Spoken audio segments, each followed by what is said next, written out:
วายหลังอาบเอิงดีมีรัศมีงามอยู่ย้อยแย้มส่องไฟแก้มเพียบผิวคำผู้กาของระบำธรรมจิมพระอยู่จองขอพระกายขิงคามขอ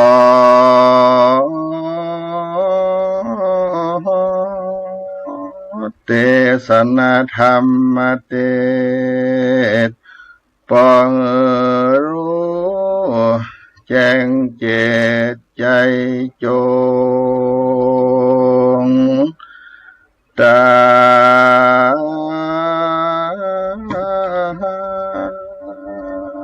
วันลงต่ำค่ำไปแล้วพระสุริยะมาลับเลี่ยมเข้าแก้วยอดยุกันทรยอพระนมก็กายเก่าขออาราธนาสวาธุเจ้าเทศนาธรรมธรรมังอนุกัมปิมังปะจังอาราธนังกโรมา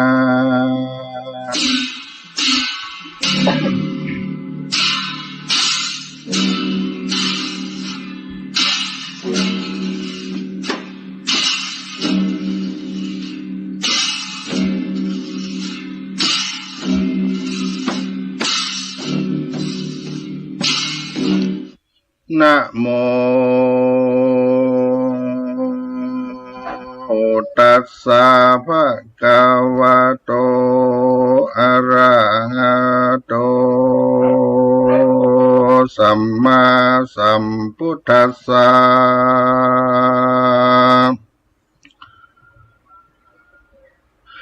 อะทะโกภะคะวะสัมมาทิวะกะตังสัมปัญโยตัญญาโนหุตัวโลกานุกาตุโลกังสเตวะกังปวารังทาเปสิอัฏฐะในกา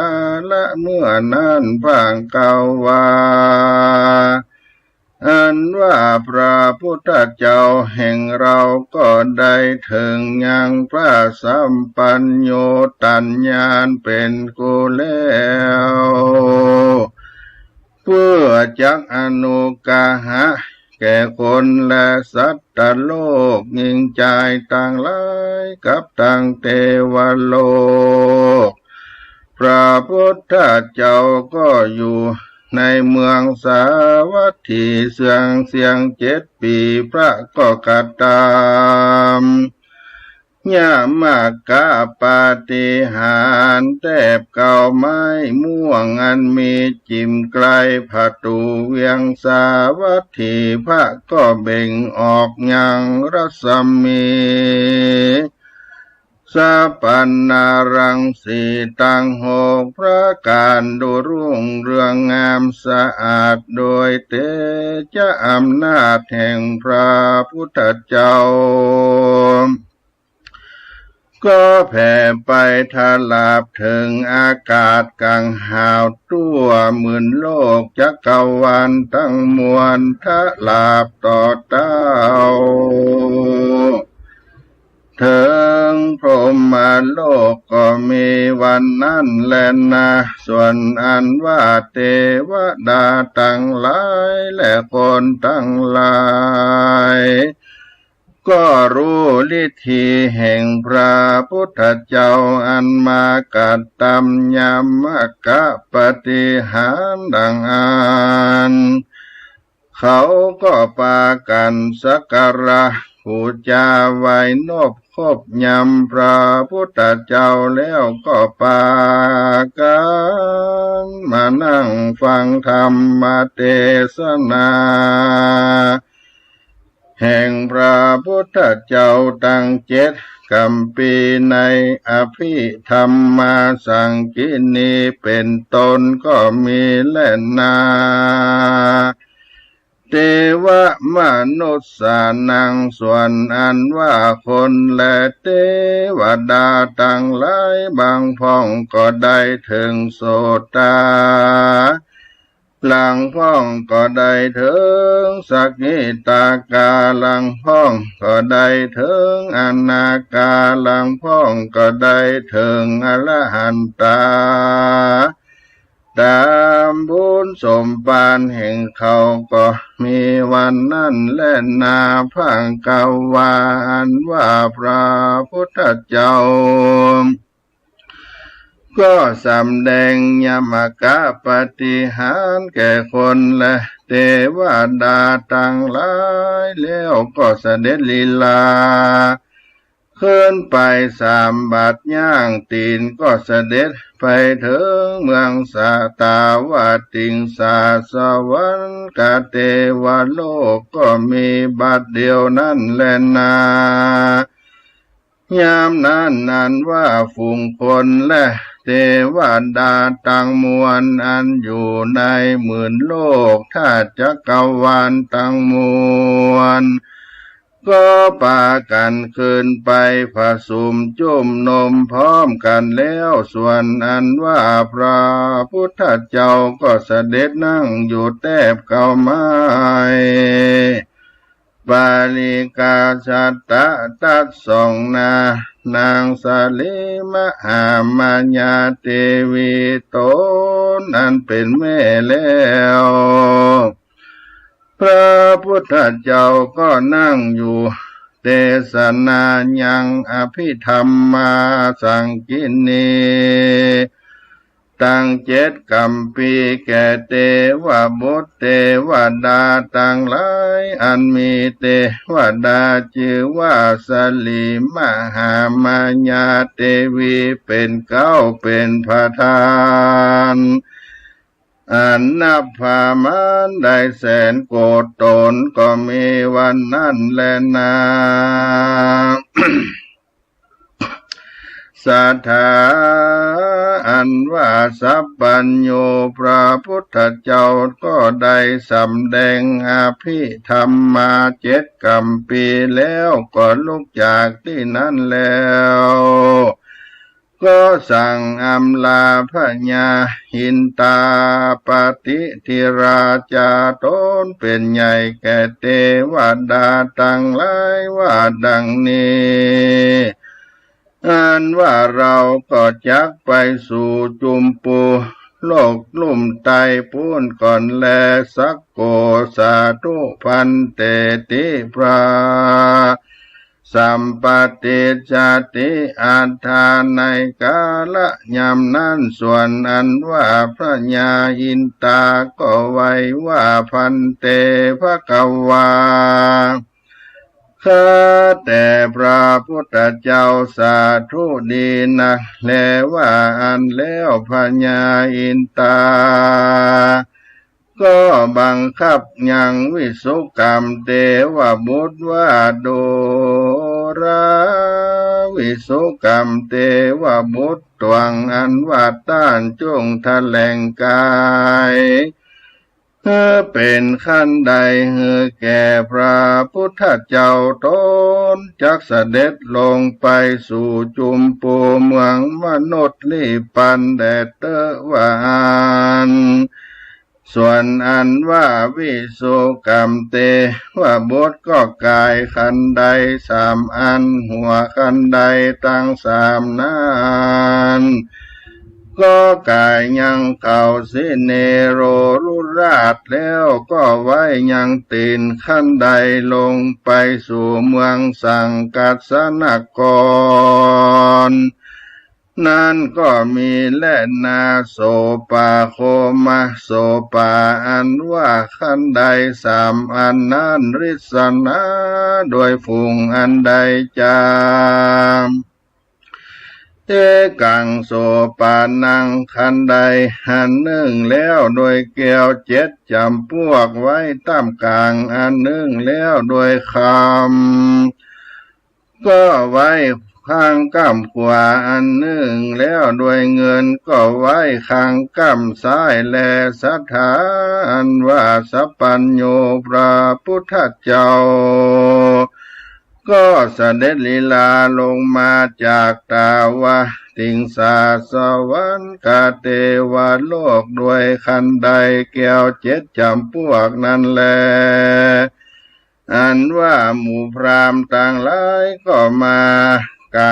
างยังชัดหลังพ้องก็มาถือยังย่อและตุงนำมาก่อนนาสองทลาบข้างแห่งพระพุทธเจ้าและส่วนอันว่าเทวดาต่างหลายหลังพ้องก็ตบมือและดีดปินคำนำก่อนนาส่วนว่าพระญาอินตาเจ้าฟ้ากับตั้งหมู่เทวกัญญาทั้งหลายก็ลงมาเป็นปริวารหลังพ้องก็ถือเอาบาตรหลังพ้องก็เป่าหอยสั่งสงเสปูจาพระพุทธเจ้าปากันลงมาโดยขันใดคำนั้นก็มีแลอันว่ากุมพันกันทัพปะยักษ์ต่างหลายมีเขียวอันแดงนุ่งผ้าอันเหลืองเขาก็มาถือเอายังเครื่องปูจาพระพุทธเจ้าโดยสิ่งมีตนว่าเขาตอกดอกไม้ลำเทียนตั้งหลาย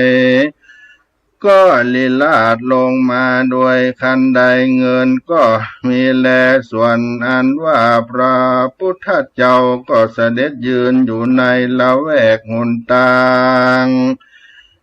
ยามนั้นพระอาทิตย์พระจันทร์ก็มาไวและปูจาพระพุทธเจ้าโดยใจจมชื่นยินดีก็มีแลพระพุทธเจ้าก็เสด็จลงมาสู่เมืองสังกัสสนกรแล้วเขาก็เอากันมาน้อมไว้นบพบยำพระพุทธเจ้า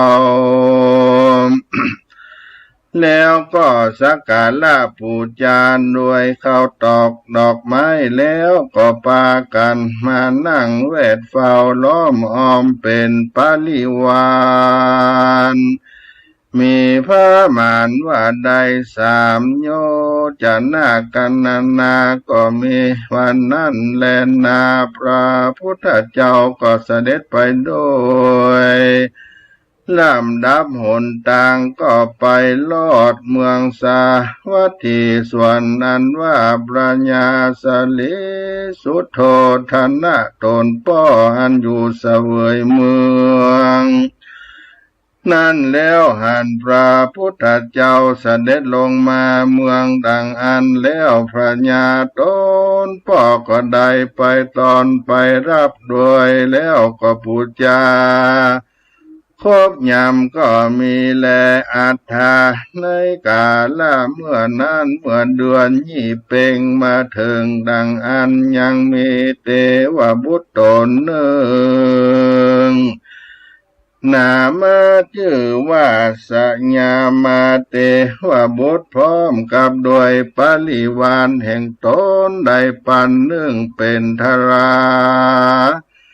ก็มีใจมาใกล้ตามผัดติดปูจาพระพุทธเจ้าดังอันเทวบุตรตนนั่นก่อนเนลมิตน เป็นนกตัวหนึ่งก็กีบเอายังผัดตีดด้วยตีนตั้งสองแล้วก็ก้าผัดตีดด้วยสักก่อยปากดูงามเป็นดังแก้วว่าจิลาเป็กแล้วก็กระตำปีกตั้งสองเป็นดังแก้วผลิกะและแก้วก็บินไปสู่อากาศกลางหาวกะหน่วยปริวันใดปันหนึ่งปันบินปาตขินะแวดพระพุทธเจ้าสามรอบแล้วก็แผ่ไปเมืองสังกัสสนกรทั้งมวลแล้วก็แผ่ไปในจุมปูทวีปตั้งมวลโดยรัศมีแห่งพระอาทิตย์นั้นก็มีแลมหาจะโนยามนั้นคนต่างหลายอันมากนักเขาก็หันเป็นอัศจรรย์ยิ่งนักเหตุว่าบ่เคยหันมาแต่ก่อนเขาก็มีใจโจมชื่นยินดีสลาบอาบเต็มตนตั้งมวลเขาจึงมาไหว้สาธรรมพระพุทธเจ้ายามนั้นพระพุทธเจ้าก็จริงเทศนาธรรมเพื่อให้บันดาลใจให้ได้เลื่อมใสศรัทธายินดีแก่คนและเทวดาทั้งหลายพระก็จริงสำแดงอานิสงส์พละอันใดตามพระทิตว่าดังนี้โยจาปิติปะปูจังกะตัวสีสัตยาอภิลุวาสตาโหนติตัสสานิยามโนดังนี้โยปุกาโลอันว่าปุกาละยิ่งใจฝูงใดตามพระทิตปูจาพระพุทธเจ้าและมหาเจติยะไม่สลิมหาโพธิในกาละเมื่อเดือนยี่เพ็งเป็นต้นพวกกาละผู้ใดปูจายังพระเกี่ยวเจ้าตั้งสามประการดังอันโสปุกาโลอันว่าปุกาละผู้นั้นเกิดมาในภาวะอันใดเตียนย่อมมีโลกโสมนมพันวันนะอันเล่างามเป็นที่ฮักแก่คนและเทวดาต่างหลายจนเมื่อแลปุกาละผู้ใดตามน้ำมันงาอันใส่บัวลิสุดหาเฝ้าหามาละมุนตินบทใดดังอันปุกาละผู้นั้นเตียนย่อมต้วนเตียวไปมาในเมืองฟ้าและเมืองคนเตียนย่อมได้เกิดในขากุลอันดีบัวลิสดมีเนื้อตนอันเหล่างามพาโดจาดังนางปภาวดีนั่นแลนาปุกาละฝูงใดตามน้ำมันไข่งัวไข่ควายดังอันปุกาละผู้นั้นได้เกิดมาในเมืองคนภวัตญาติใดก็จักได้เกิดเป็นพราหมณ์ผู้ผาเสริฐและผู้ใดตามน้ำมันหมากเปล่าก็จักได้เกิดเป็นราศีตนผาเสริฐผู้ใดตามน้ำมันแห่งลูกไม้ตั้งหลายนานาก็จักได้เป็นพญาในประเทศสราชตั้งมวลปุกาละยิ่งใจตั้งหลายฝูงใดตามพระทิตปูจาเกี่ยวสามประการมีพระพุทธเจ้าเป็นต้นเป็นประธานดังอันเตียนย่อมประกอบไปด้วย องค์กะเนื้อตนล้วนทวนโจภาการก็ประกอบไว้โดยกำลังเตจานุภาพอันมากนักก็มีแลโยปุกะโลหันว่ายิ่งใจฝูงใดได้เอาผัดตีดมาตั้งเรียงกันแล้วใส่น้ำมันตามปูจาดังอันยิ่งใจฝูงนั้นก็จักมีปริโภคาเข้าของสัมปติมากมวลมีเกิดมาชาติใดเตียนย่อมจักมีภาชนะถ้วยทลายคำใดปันใบอันนี้ก็โดยอานิสงส์อันใดเอาผ้าตีดมาตั้งยายใส่น้ำมันตามปูจาพระแก้วเจ้าตั้งสามพระการนั้นและนา ยิงใจฝูงใดและใดฟันสีสายตีนกาจิตามปูจาดังอันกันว่าเกิดมาในชาติใดก็ดีเตียนย่อมมีข่าคนงัวควายจ้างม้ามากนักเกิดมาในชาติใดก็บ่ตกถอยจ้าแก่คนและเทวดาทั้งหลายสาขาบและนาปุกะโลอันว่าปุกะละฝูงใดใดตามผาติดเฮือเป็นเปลี่ยวรุ่งเรืองส่องแจ้งไปตัวติดสาตังมวลดังอันปุกะละผู้นั้นจังมีแต่จะอนุภาพมากนักยักประกอบไปโดยรัศมีรังสีพับไปตั้งมวลเตียนย่อมเป็นที่ฮักแก่คนและเทวดาตั้งหลายชั่วเมื่อแลยิ่งใจฝูงใดได้แป่งกลมไปปูจาพระพุทธเจ้าเป็นตนปุกะละผู้นั้นเตียนย่อมมีห้องต้องที่นอนอันพระเสดแน่พั่มเป่งเต็มไปด้วยหมู่นางฟ้าตั้งหลายเป็นอันมากนักแลปุกะละผู้ใดได้ฟันเชือกกมไฟจักขึ้นตามปูจาเกี่ยวตั้งสามดังอันการจุติตายจากเมืองคนก็เตียนย่อมเอาตนไปเกิดในเมืองฟ้ามีภาษาอันแล้วโดยเกี่ยวคันใดภาษาตั้งมวลก็โดยพลานิสงส์แห่งตนได้แป่งกลมไฟปูจานั้นแลโยปุกะโลอันว่าปุกะละฝูงใดได้แป่งเสากลมไฟดังอัน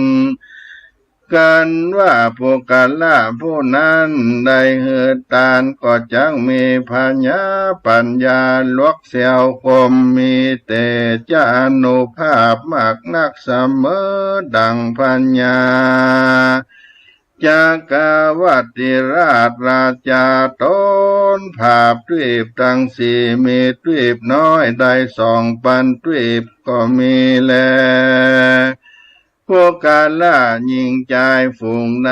น้อยตามพระติดปูจาพระพุทธเจ้าดวงหนึ่ง2 ดวง3 ดวง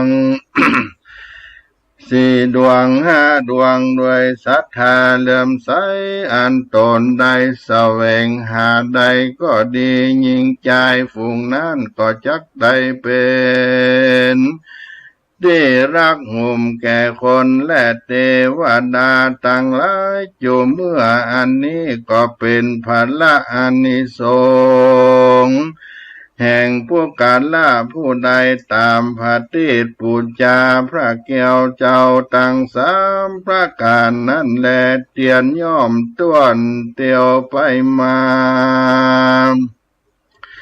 ในวัฏสงสารในเมืองฟ้าเมืองคนก็จักประกอบไปด้วยรูปโสมนมพันธุ์วันนะอันเหล่างามมีหูตาก็แจ่งใสดังน้ำมันงาอันหามละมุนตินบ่ได้แม้นว่าในจันฟ้าก็จักได้เกิดเป็นเทวบุตรเทวดาประกอบไปโดยตาทิพย์จูเมื่อแลอันนี้ก็โดยภาละอานิสงส์ อันใดตามพระทิตย์ผู้จาพระแก้วเจ้าสามพระการก็มีและนาปุกันละยิ่งใจฝูงใดเป็นต้นว่าพ่อแม่ก็ดีญาติกาพี่น้องก็ดีได้ตามพระทิตย์ตินกาปูจาพระพุทธเจ้าพระธรรมเจ้าและพระสังฆเจ้าดังอันแม้นว่าจักพาทันนาเป็นพระเจ้าแม่พระเจ้าและอรหันตปัจเจกโพธิญาณอักกาลสาวกเจ้าทั้งหลายฝูงนั้นก็หากจักใดถึงเหตุด้วยพละบุญนั้นใดตามปฏิทินกาปูจานั่นแลปุกาลาผู้ใดได้ตามปฏิทินไว้เหนือจอมดอยในธรรมในดอยและหินผาเหนือแป้นคือว่าเต้นดอกไม้ปูจาก็ดีก็จากพ้นจากตกในสงสารกันว่าเกิดมาก็มีรูปโสมนมพันธุ์วันนะอันงามมีหูก็แจ้งใสด้วยอานิสงส์พละบุญนั้นตนได้ตามปฏิทินปูจาพระพุทธเจ้านั้นก็มีแล โภกาลาผู้ใดจิบอกไฟดอกบอกไฟเตียนปูจาพระแก้วเจ้าสามพระการดังอันโภกาลาผู้นั้นก็จักมีเตจะอนุภาพเลธีแก่กลาอันจักข่มแปสัทธโลตังมวลและจักมีโลปากายอันงามมากนักก็อย่าจันแลอันว่าพระพุทธเจ้าตนชื่อว่ามังกรอันเตสนาได้ตามพระเทศปุจจาเจติญะมหาธาตุไมสลิมหาโพธิเจ้าในกาลเมื่อก่อนวันนั้นก็ได้ถึงสัพพัญโยตัญญาณโตหนึ่งแล้วแลก็โดยอานิสงส์นิสันตพละบุญแห่งตนในตามปุจจามหาเจติยาธาตุในกาลเมื่อก่อนก็มีแล่นนาเตสนาวาสาเนปหุโสตาปฏิภลาเตนี่ในเมื่อแล้วธรรมเทศนาแห่งพระพุทธเจ้าอันนี้ส่วนปัณณสัตว์ต่างหลายมากนักลังพ้องก็ได้ถึงโสตาปฏิภละตามบุญสมปานแห่งตนอันใดกาตาที่การมาแต่ก่อนก็มีวันนั้นแลปาติโปอานิสังโสนิธิโตขิญาอันเตสนาอานิสงส์อันใดตามปฏิทินปูจาก็บังโกมสมเลสเสด็จสาธุสาธุสาธุ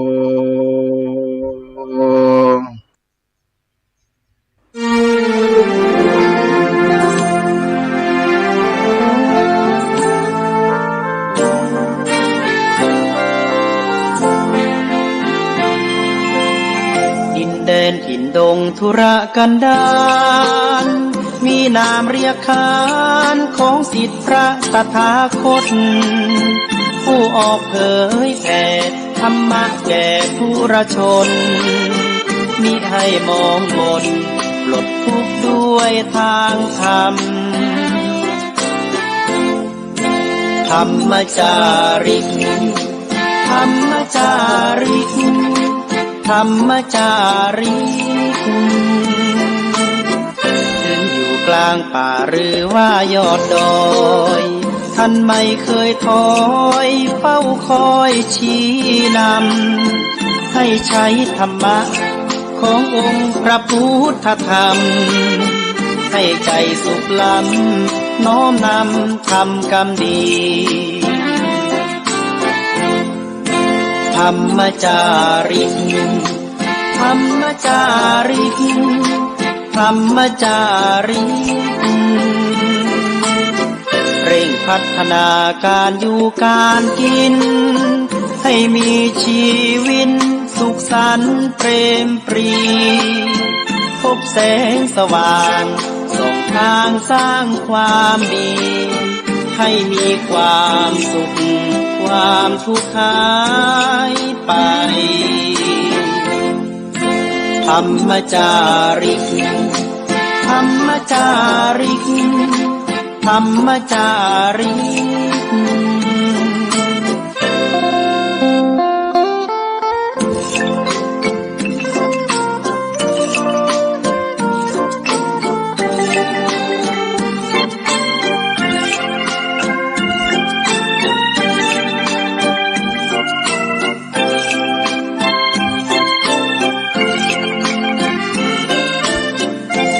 พัฒนาการอยู่การกินให้มีชีวิตสุขสันต์เปรมปรีพบแสงสว่างส่องทางสร้างความดีให้มีความสุขความทุกข์หายไปธรรมจาริกธรรมจาริกธรรมจาริกธรรมจาริกธรรมจาริกธรรมจาริกธรรมจาริกก็ขอนมัสการนอบน้อมแด่อุบาสังฆเจ้าทั้งหลายที่ได้สดับรับฟังธรรมะทางสถานีวิทยุตลอดถึงศรัทธาสาธุชนทั้งหลายที่ได้เปิดฟังคลื่น FM 104.50 เมกะเฮิรตซ์ในมื้อค่ำยามเย็นวันนี้ได้สดับรับฟังพระธรรมเทศนาไปในช่วงต้นรายการพอดีว่าได้เปิดเพลงธรรมะกระลวดเป็นธรรมอานิสงส์ผางพตีบโคมไฟก็เลยให้ญาติโยมได้ฟังเอาจนจบไปมันต่อเนื่องกันก็เป็นบุญกุศลได้ฟังทำหลายๆรอบก็มีอานิสงส์บังเกิดขึ้นครับตัวเฮาท่านทั้งหลายโดยธรรมะของพระพุทธเจ้านั้นเป็นสิ่งที่ทำฟังเมื่อใดก็เป็นอานิสงส์ที่เกิดขึ้นกับตัวเฮาตลอดเพราะว่ายิ่งฟังบ่อยก็ยิ่งได้บุญได้กุศลอานิสงส์นั้นที่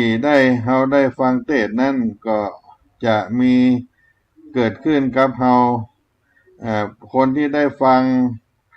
ในสิ่งที่ยังบ่เคยฟังมาก่อนและคนที่ฟังเข้าใจสิ่งที่เคยฟังได้ชัดเจนยิ่งขึ้นและผู้ฟังก็ได้คลายความสงสัยได้ฟังธรรมแล้วก็หันถูกต้องตามตำนองกองธรรมแล้วอันสุดท้ายก็ทำให้จิตใจได้เบิกบานบริสุทธิ์ผุดผ่องได้ฟังน้ำฟังธรรมเป็นพระอานิสงส์ของการฟังธรรม เกิดขึ้นอยู่5ประการก็เป็นธรรมบรรณาการก็แล้วกันเนาะญาติโยมมาปั่นมาฝากพี่น้องท่านคนฟังโดยอานิสงส์ในการปูจาผางประทีปโคมไฟก็ดีแม้แต่ในทางพระพุทธศาสนาที่ได้กล่าวไว้ของอานิสงส์การตานผางประทีปโคมไฟนั้นเมื่อพระอนุรุทธะเป็นพระอรหันต์ตนหนึ่งที่มีเอตตัคคะเป็นผู้มีทิพยจักษุญาณเป็นผู้มีปัญญาเฉียบแหลมเฉลียวฉลาดรอบรู้ในพระธรรมวินัยโดยแตกฉานพระสัมมาสัมพุทธเจ้าพระองค์ก็ตรัสว่าในชาติปางก่อนนั้นพระอนุรุทธะเคยได้ฮื้อแสงประทีปถวายเป็นทานฮื้อแสงประทีปเป็นทานที่พระสัมมาสัมพุทธเจ้าได้ยกต้านในตำแหน่งเอตตัคคะเป็นผู้เลิศกว่าภิกษุทั้งหลายในทางทิพยจักษุญาณพระอนุรุทธะในอดีตชาติเคยเป็นคนยากจนแต่ท่านได้ทำบุญใส่บาตรพระปัจเจกพุทธเจ้าที่ออกจากฌานสมาบัติและอธิษฐานว่าคำว่าไม่มีจงอย่าเกิดแก่ข้าพเจ้าและก็ได้เป็นเศรษฐีในชาตินั้นเมื่อล่าโลกไปก็ได้ไปเกิดเป็นพระอินทร์ได้7 ชาติเป็นพระมหาจักรพรรดิ14 ชาติอีกทั้งเคยทำบุญใหญ่สร้างประทีปโคมไฟหลายพันดวงเพื่อปูชามหาเจดีย์พระธาตุเจดีย์ในชาติสุดท้ายก็มาบังเกิดเป็นพระอนุรุทธะขณะที่พระพุทธเจ้าใกล้จะปรินิพพานท่านก็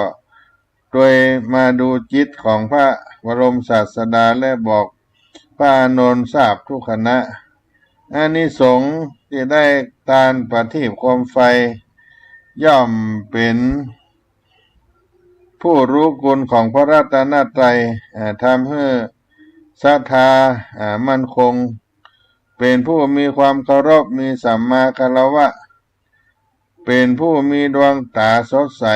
สวยงามมองได้ไกลดวงตาบริสุทธิ์บริบูรณ์ทำให้เป็นผู้มีทิพยจักษุมีผิวพรรณวรรณะผ่องใสมีจิตใจแจ่มชื่นเบิกบานมีรัศมีกายสว่างไสวมีสติสัมปชัญญะบ่ประมาทในชีวิตทำให้มีปัญญาเฉลียวฉลาด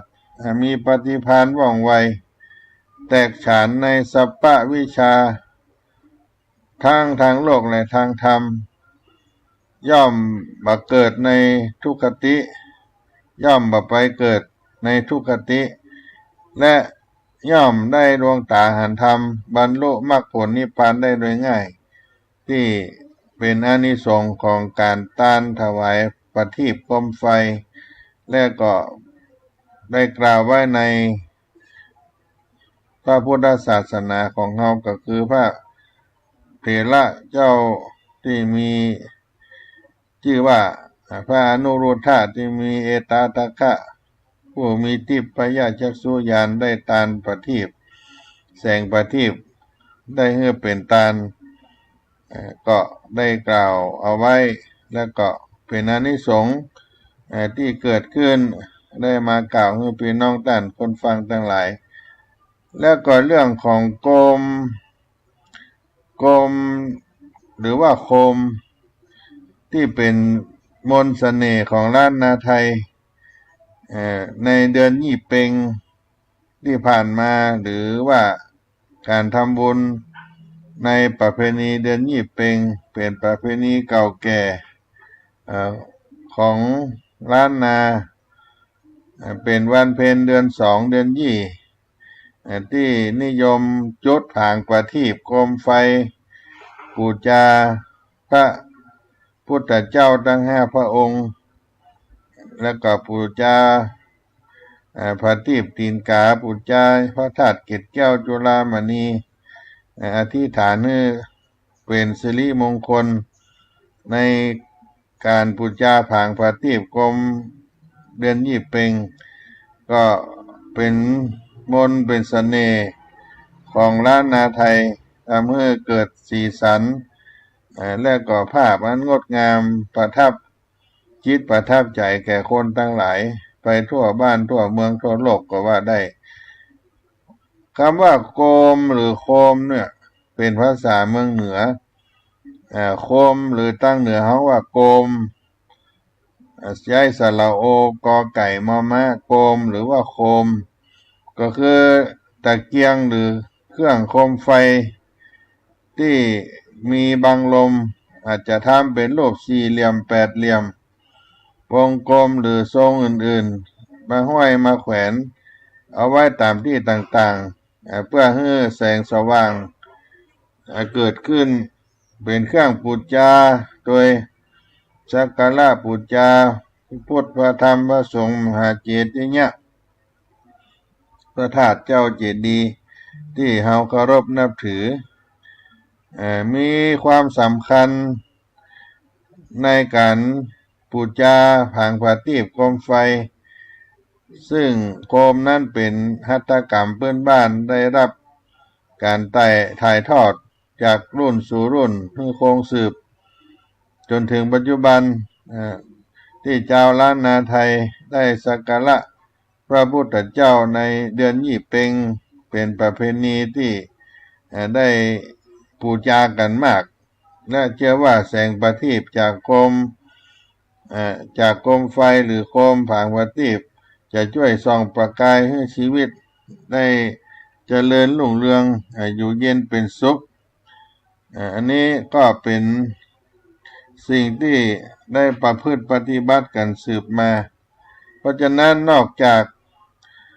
เราได้มีความเชื่อกันดังนั้นแล้วการปล่อยโคมหรือว่าโคมขึ้นไป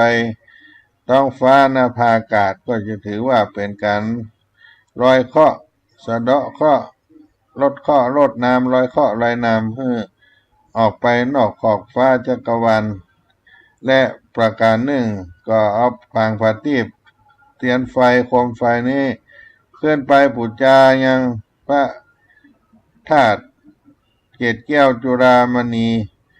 สลีมหาธาตุในบนสวงสวรรค์ชั้นตาวติงสาดาวดึงอันเป็นที่บรรจุพระธาตุแห่งพระพุทธเจ้าแล้วก็คนที่เกิดปีจอหรือว่าปีเซษปีหมานี่ก็เป็นปีเกิดของคนเกิดปีนั้นด้วยโคมเดือนยี่เพ็งโดยลักๆก็มีอยู่สี่ประเภทอันที่หนึ่งเป็นโคมถือโคมถือก็ถือเอามือถือหรือว่าที่มีกำบังด้วยกระดาษมีสองแบบเป็นแบบหูกระต่ายจะมีลักษณะหูกระต่ายใจได้ถือได้กำเดินขบวนลอยกระทงแล้วก็จุดเทียนไขประทีปในด้านในนำไปปักไว้รอบโบสถ์วิหารสถานที่มีพิธีกรรมส่วนอีกแบบหนึ่งก็จะคล้ายๆกับดอกบัวมีกลีบดอกบัวมีด้ามไม้เป็นก้านดอกบัวใจขบวนแห่แล้วก็เอาไปบูชาพระในรอบวิหารในวิหารก็ว่าตามสถานะที่จะเอาตั้งไว้ได้อันนี้เป็นโคมถือโคมลอยก็คือโคมที่จุดแล้วปล่อยให้ลอยไปในอากาศมีลักษณะเป็นรูปทรงกระบอกก้นใหญ่ปากแคบทำด้วยกระดาษว่าวแล้วก็ปล่อยขึ้นไปเชื่อกันว่าจะให้ลอยขึ้นไปเพื่อบูชาพระเกศแก้วจุฬามณีบนสวรรค์เป็นที่บรรจุพระธาตุประจำปีเกิดของคนเกิดปีจอหรือไปบูชาพระเกศแก้วจุฬามณีบนสวรรค์และอันที่สามเรียกว่าโคมแขวนก็ ใจแขวนบนลักคือนิยมไว้ในวิหารในโบสถ์แปลงก้างไม้ไผ่เอาแขวนรอบโบสถ์วิหารก็ได้ในโบสถ์ในวิหารก็ได้เป็นพุทธบูชาตกแต่งเกหสถานบ้านเฮือนปุจจาเตปาหักปุจจาหอปุจจาเฮือนแขวนเอาไว้หลายรูปแบบบางที่ก็เป็น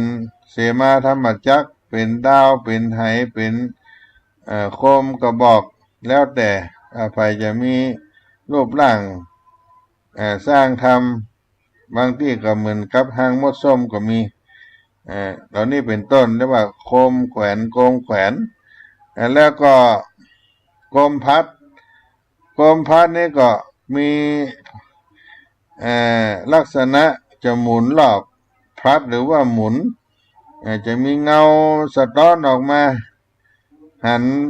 รูปตั้งในบอกเรื่องราวในตัวโคมบางครั้งก็เป็น12ราศีปีเกิดโคมพัดแบบว่าโคมหมุนเวียนรอบไปอาจจะหันรูปในโคมเป็น12ราศีเป็น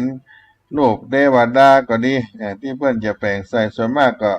จะนิยมทำเป็นราศีปีเกิดอยู่ด้านในแล้วก็จะหันภาพแล้วก็หมุนเวียนไปรอบๆอย่างนี้เรียกว่าโคมหมุนโคมพัดนะญาติโยมหมุนไปก็จะหันภาพสะท้อนของที่อยู่ในตัวโคมทำให้เกิดความสวยงามแล้วก็โคมพัดก็จะตั้งไว้เป็นที่เพิ่นก็ว่านิยมจะเคลื่อนย้ายกันไปเอาไว้กับที่เป็นแห่งหน้าพระเจ้ากันในวิหารก็เหล่านี้เป็นต้นก็โคมเดือนยี่เพ็งประเพณีเดือนยี่ที่เราได้ทำบางทีก็เอาไปแปลงตามกองตามถนนในช่วงเดือนยี่เพ็งแล้วก็บ้านเฮือนที่เราอยู่ปัจจุบันก็เอาไปตกแต่งที่รีสอร์ทพ่องที่วัดที่ราชการเพื่อมันเกิดความสวยสดงดงามซึ่งเจ้าล้านนาเขาก็เชื่อว่าเป็นสิริมงคลเกิดความเจริญรุ่งเรืองความสุขมาให้กับตัวเฮาที่ได้ให้ตาลแสงประทีปโคมไฟและก็โคมต่างๆที่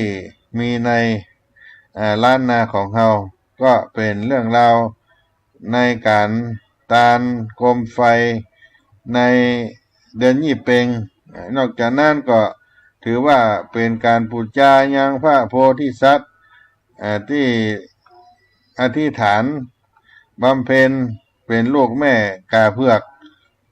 ด้วยบูชา ตีนกาบูชาแม่กาเพือกที่ในอดีตที่มีเรื่องราวเป็นชาดกเกิดแม่กาเพือกได้เกิดลูกเป็นไข่แม่กานั้น5 แก่นแล้วก็ได้ปัดถูกลมปัดลงไปตามแม่น้ำก็ไหลไปแต่ละแห่งแต่ละที่นั่นก็มีคนรับเอาไปทนุถนอมเลี้ยงดูผอกอยแม่ไก่เอาไปรักษาแก่นหนึ่งแม่นาคเอาไปดูแลรักษาแก่นหนึ่งแล้วก็แม่เต่าเอาไปดูแลรักษาแก่นหนึ่งแล้วก็แม่โคแม่งัวเนี่ยรักษาแก่นหนึ่งและก็มีราชสีห์เอาไปรักษาแล้วก็ต่อมาใครนั้นก็เกิดมาเป็นมนุษย์มีรูปร่างเป็นมนุษย์บุรุษเพศชายแล้วก็เจริญเติบโตก็เลี้ยงดูโดยแม่เลี้ยงและทำหน้าที่ดูแลแม่เลี้ยงอย่างดีจนวัยอายุเข้าสู่วัยเติบใหญ่วัยรุ่นขึ้นมาก็มีคิดจะออกบวชบำเพ็ญเนกขมะบารมีบวชเป็นฤาษีอำลาแม่เลี้ยงของตนเข้าไปอยู่ในป่าบำเพ็ญบารมีด้วยปณิธานอันแน่วแน่ เป็นโพธิสัตว์ทั้งห้าอย่ามุ่งมั่นบำเพ็ญบารมีเป็นพระโพธิญาณเป็นพระพุทธเจ้าโปรดสัตว์โลกในอนาคตการผ่านมาแล้วก็ได้ปณิธานตั้งนั้นก็เกิดมาเป็นพระพุทธเจ้าทั้งห้าพระองค์ในภัทรกัปในกัปนี้ที่มีพระพุทธเจ้าทั้งห้าพระองค์และล่วงมาถึงพระโกตมะของเราองค์ที่สี่แล้วก็จะเป็นพระศรีอริยเมตไตรในอนาคตในภายภาคหน้าที่จะมาบังเกิดก็อยู่ในภัทรกัปนี้แล้วก็เรียกว่าเป็นการปูจาในแม่กาเผือกพระโพธิสัตว์พระเจ้าห้าพระองค์ตัวก็เป็นการปูจาด้วยความเคารพนับถือในคนล้านนาที่จะนิยมทำกันในวันประเพณีเดือนยี่เพ็งในการปูจาผางประทีปโคมไฟเกิดความเป็นสิริมงคลให้กับตัวกับตนในอานิสงส์ได้ปูจาประทีปแสงธรรมประทีปแสงเทียนบังเกิดขึ้นก็ได้นำมาเล่าอู้สู่กันฟังกับพ่อแม่ศรัทธาสาธุชนทั้งหลายในเมื่อค่ำยามเย็นนี้บางท่านก็ปูจาทุกวันศีลวันพระก็ได้โดยอานิสงส์การให้ทานนั้นเป็นการปูจาแสงประทีปโคมไฟก็จะให้เราได้โชติช่วงชัชวาลมีสติปัญญาให้มีดวงตาหันธรรมสว่างสวายเหมือนดังแสงประทีปถวายเป็นทานแก่พระพุทธเจ้าพระธรรมพระสังฆเจ้าเป็นอานิสงส์ที่เกิดขึ้นกับตัวเราก็ได้นำเอามาเล่าอู้สู่กันฟัง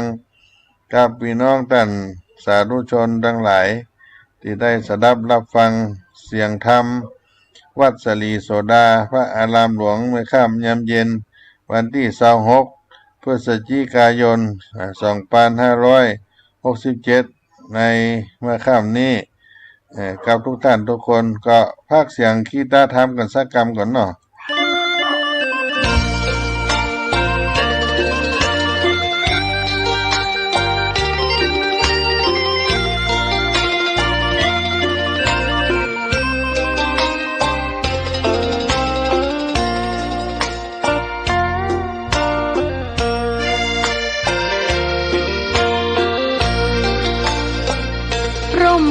ไหนเล่า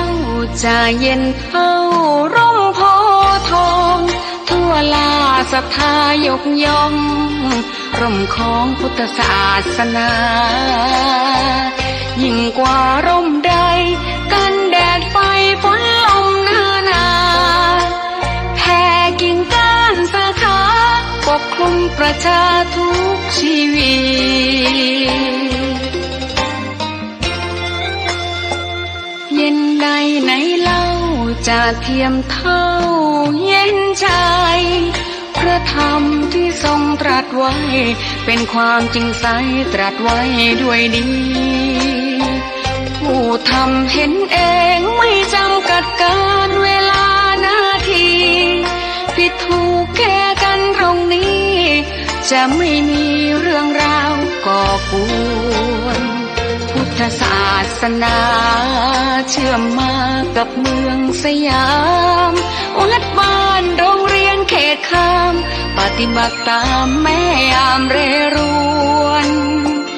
คิดทำสิ่งใดเป็นไปเพื่อประโยชน์ทั้งมวลทำดีละสิ่งยั่วยวนขนึงครวญทางสายกลางชนะในเล่าจะเทียมเท่าชนะตนยิ่งใหญ่ในทุกแห่งหนยิ่งกว่าชนะคนในสงครามไม่มีกลับแพ้ไม่มีเรื่องแย่มาลุกลามประพฤติปฏิบัติตาม องค์สัมมาสัมพุทธเจ้า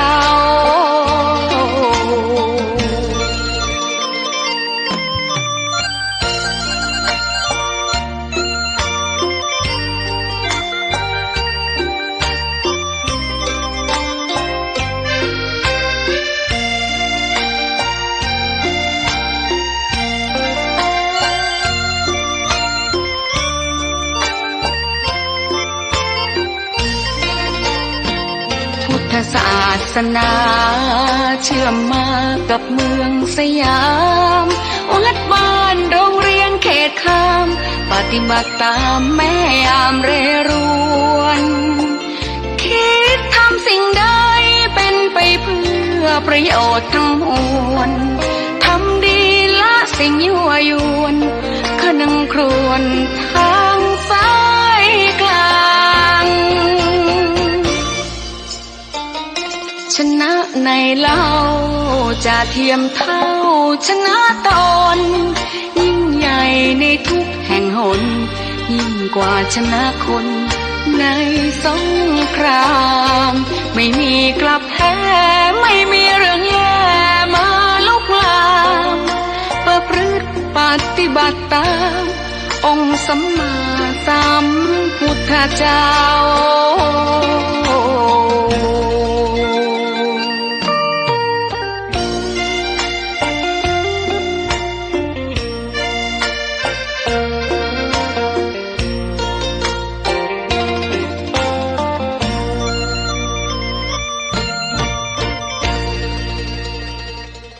ก็มาถึงช่วงใต้รายการขอประชาสัมพันธ์สำหรับพระธรรมจารีกที่ได้เข้าโครงการอบรมทุนเหล้าเรือนหลวงพระธรรมจารีกรุ่นที่4ก็ขอมารวมตัวกันในวัดศรีโสดาตั้งแต่วันนี้วันพรุ่งนี้แล้วก็จะได้เดินทางลงวัดเบญจมาบพิตรโดยนั่งรถไฟไปรถไฟจะออกจากสถานีรถไฟเชียงใหม่ 18 นาฬิกาพรุ่งนี้ต้องมารายงานตั๋วมาเตรียมพร้อมไปสถานีรถไฟแล้วก็ขึ้นรถไฟไปถึงวันที่28เมื่อเจ้าก็เข้าวัดเบญจมาบพิตรเข้าอบรมตั้งแต่วันที่29มีปฐมนิเทศโครงการอบรมรุ่น4ทุนเหล้าเรือนหลวงแล้วก็ลงไปที่ภาคใต้ในการอบรมปฏิบัติธรรมกรรมฐานที่วัดมหาธาตุวชิรมงคลจังหวัดกระบี่จนเสร็จสิ้นในวันที่13ธันวาคมกลับมาสู่นครเชียงใหม่เป็นเซตการอบรมพระธรรมจารีกโครงการทุนเหล้าเรือนหลวงรุ่นที่4ก็ประชาสัมพันธ์ต้อนรับทุกรูปที่เข้าโครงการในรุ่น4นี้พักที่วัดศรีโสดาตึก45ปี